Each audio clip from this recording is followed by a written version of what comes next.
Hello students, welcome to maths calculator. Start करते question number 4 from exercise 12.1। Identify multiple lines of symmetry if any in each of the following figures. अब book में इस question में आपकी कुछ figures दी हुई है एग्जाम्पल के लिए कि उसमें बहुत सारी लाइन ऑफ सिमेट्रीज है, उसी तरह से हमें इनमें बताना है।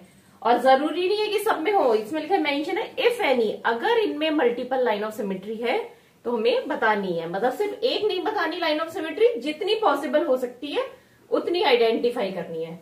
तो स्टार्ट करते हैं फर्स्ट फिगर से।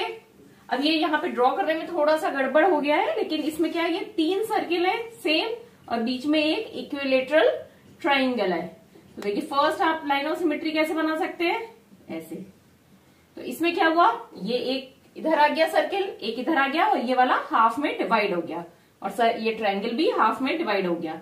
इसी तरह से एक लाइन ऑफ सिमेट्री यहां पे, ये यहां से ये ऐसे ले जाते हुए इस पॉइंट से, इस वर्टेक्स से यहां पे परपेंडिकुलर लाइन डाली हमने, तो जो लाइन बनी वो भी एक लाइन ऑफ सिमेट्री हो गई। उसने इस फिगर को 2 पार्ट में डिवाइड कर दिया। इसी तरह से एक कैसे कर सकते हैं, यहां से लेके ये, तो इसमें हमने कितनी लाइन ऑफ सिमेट्री बनाई, फर्स्ट सेकेंड थर्ड, तो यहाँ पे कितनी हो गई, 3 लाइन ऑफ सिमेट्री हो गई। इस फिगर को हम 3 तरह से डिवाइड कर सकते हैं 2 इक्वल पार्ट्स में। नेक्स्ट फिगर है, अब इसमें ये एक स्क्वायर है, इसमें ये 2 सेमी सर्किल बने हुए हैं। तो हम इसको अगर ऐसे लाइन ऑफ सिमेट्री करें हॉरिजॉन्टली, तब भी ये 2 पार्ट्स में डिवाइड हो गई। ये शेडेड पार्ट भी सेम है और ये हाफ सर्किल जो है सेमी सर्किल, ये भी 2 पार्ट्स में डिवाइड हो गए। तो फर्स्ट लाइन ऑफ सिमेट्री ये हो गई। और नेक्स्ट इसको अगर हम ऐसे करते हैं डिवाइड, तब भी हमारा बन गया, क्योंकि ये एक स्क्वायर फिगर है तो ये दोनों सेमी सर्किल इक्वल है और ये शेडेड पार्ट भी दोनों में डिवाइड हो गया। तो ये हो गई हमारी सेकेंड लाइन ऑफ सिमेट्री। तो यहाँ पे कितनी हो गई, 2 लाइन ऑफ सिमेट्री। अब अगर ये स्क्वायर है हमारा, अंदर कोई फिगर नहीं होती तो हम इसमें एक डायगोनल भी बना लेते, लेकिन अगर अब इसमें क्योंकि हमारे को सेमी सर्किल बने हुए, तो डायगोनल बनाते ही वो मिरर इमेज नहीं बनेंगे दोनों पार्ट एक दूसरे की, तो जो डायगोनल लाइन होगी वो लाइन ऑफ सिमेट्री नहीं होगी। तो यहाँ पे कितनी, सिर्फ 2 लाइन ऑफ सिमेट्री होंगी। नेक्स्ट, ये एक इक्विलेटरल ट्रायंगल है, इसमें तीनों तरफ से ये सेंटर में आर्क बना है, बीच का पार्ट शेडेड है। तो सिंपल, सबसे पहले ऊपर से नीचे एक परपेंडिकुलर लाइन ड्रॉ करी, ये हो गई हमारी 2 इक्वल पार्ट, मिरर इमेज हो गई। फर्स्ट लाइन ऑफ सिमेट्री ये हो गई। नेक्स्ट इस तरह से करी, जैसे ये हमने परपेंडिकुलर लाइन करी थी, इसी तरह से इस वर्टेक्स से इस पॉइंट पे लाइन ड्रॉ करी परपेंडिकुलर लाइन, तो ये सेकेंड लाइन ऑफ सिमेट्री हो गई। और थर्ड कैसे बनाएंगे, इस वर्टेक्स से यहां पे, तो ये हमारी थर्ड लाइन हो गई symmetry of line of symmetry. पर ये तीनों कब होंगी, जब ये इक्विलेटरल ट्रायंगल है, क्योंकि तो टोटल कितनी हो गई इस फिगर में, 3 लाइन ऑफ सिमेट्री हो गई। अब ये एक स्क्वायर है, इसमें बीच में फिगर बनी है। अब देखिए अगर हम इसको ऐसे डिवाइड करेंगे तो मिरर इमेज बनेगी क्या, यहाँ पे तो कर्व इस तरह से है और यहाँ पे अंदर की तरफ हो गया कर्व, तो ये मिरर इमेज नहीं बनेगी। तो इसमें वर्टिकली या हॉरिजॉन्टली अगर हम कट करेंगे तो नहीं होगा। देखिए ऐसी हॉरिजॉन्टल अगर कट करते हैं तो यहाँ पे तो ऐसे कर्व है और ये अंदर की तरफ है, तो ये नहीं बनेगी। तो इसके लिए हम क्या करेंगे, यहाँ पे डायगोनल ऐसे कट करा, तो देखिए ये पार्ट इसके बिल्कुल मिरर इमेज बन रहा है ना, जैसे ये ऐसे ही ये है, क्योंकि ये एक स्क्वायर फिगर है। तो फर्स्ट लाइन ऑफ सिमेट्री ये हो गई। इसी तरह से सेकंड हो गई, इसका ये वाला इस तरह से हम डायगोनल में कर दें तो यहाँ पे हो गई 2 लाइन ऑफ सिमेट्री। क्वेश्चन की नेक्स्ट पार्ट पर आते हैं। अब यहाँ पे एक स्क्वायर फिगर दी है, इसमें 2 कर्व लाइन बनाई हुई है, 2 इधर से और 2 इधर से डायगोनल। तो इसमें लाइन ऑफ सिमेट्री क्या होगी, सबसे फर्स्ट ये हमने वर्टिकल वो हॉरिजॉन्टली 2 पार्ट्स में इसको डिवाइड कर दिया। फिर नेक्स्ट वर्टिकली डिवाइड करा, तब भी ये सेम होगी। और लाइन ऑफ सिमेट्री का सिंपल रूल है, आप एक कोई भी लाइन ड्रॉ करिए, उसमें इमेज ऐसा इमेजिन करिए कि यहाँ पे मिरर रखा है, तो मिरर में इसका जो रिफ्लेक्शन दिखाई देगा, तो इमेज पूरी हो रही है same to same as it is. मतलब इस पार्ट का रिफ्लेक्शन आपको मिरर में ऐसे दिखाई देगा जैसे ये इमेज है।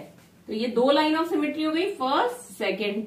अब इसमें हम एक डायगोनल भी बना सकते हैं, क्योंकि ये कर्व दोनों इक्वल है और ये एक स्क्वायर है, तो ये थर्ड लाइन ऑफ सिमेट्री हो गई। इसी तरह से यहाँ पे इस तरह से भी डायगोनल एक लाइन ड्रॉ करेंगे, वो भी लाइन ऑफ सिमेट्री होगी।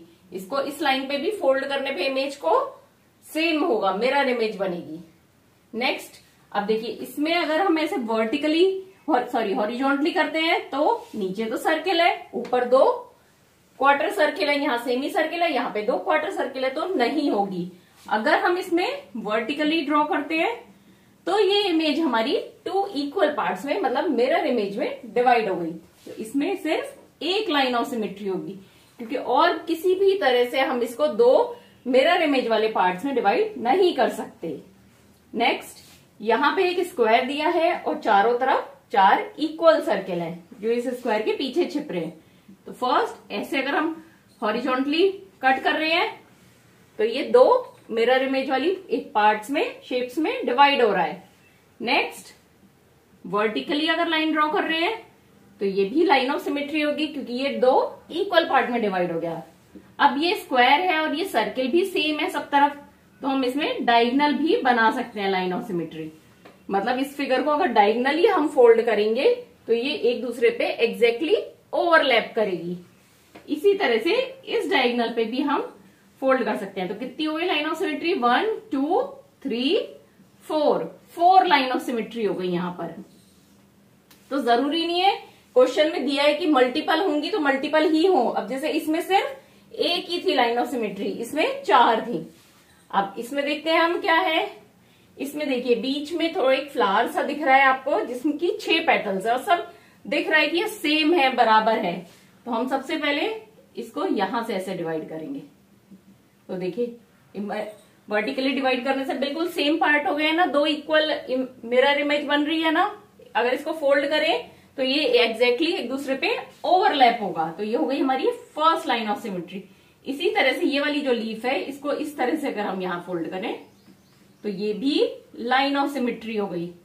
नेक्स्ट, इससे करें तो ये भी हमारी लाइन ऑफ सिमेट्री हो गई। अब देखिए ये हमने ये जो इस फ्लावर को बेस बना के लिया है, इस फ्लावर की पेटल की नोक से हमने लिया है। अगर हम इसको एग्जैक्टली हॉरिजॉन्टली कर दें कट, तो क्या हुआ? 3 लीव्स ऊपर चली गई, 3 नीचे आ गई, तो ये भी एक लाइन ऑफ सिमेट्री होगी। इसी तरह से इस लीफ के बाद में अगर हम यहाँ पे फोल्ड करें, मतलब ये जो सर्किल दिख रहे हैं इन सर्किल के बाद से, तब भी हो गए इक्वल पार्ट में हमारा डिवाइड। और इसको हम यहां से भी कर सकते हैं। तो इसमें कितनी हो गई? 4 5 और ये 6 लाइन ऑफ सिमेट्री हो गई। तो इस टाइप के फिगर्स में आपको थोड़ा सा ध्यान देना पड़ेगा कि कोई लाइन छूटे नहीं। इसमें आप कोई भी एक शेप को ध्यान में रखिए। आपको लग रहा है सब एक सी है, जैसे हमने बीच वाला जो फ्लावर है 6 पेटल का, उसको ध्यान में रखा। तो पहले उस फ्लावर की पेटल की नोक से, पॉइंट से हमने डिवाइड करके देखी तो 3 बन गई। फिर हमने ऐसे करा कि एक इमेज में 3 लीव्स आ जाए और एक में 3 लीव आ जाए, एक में तो भी उसकी मिरर इमेज बनेगी। इसी तरह से हमने करते करते 3 लाइन ऑफ सिमेट्री और बन गई।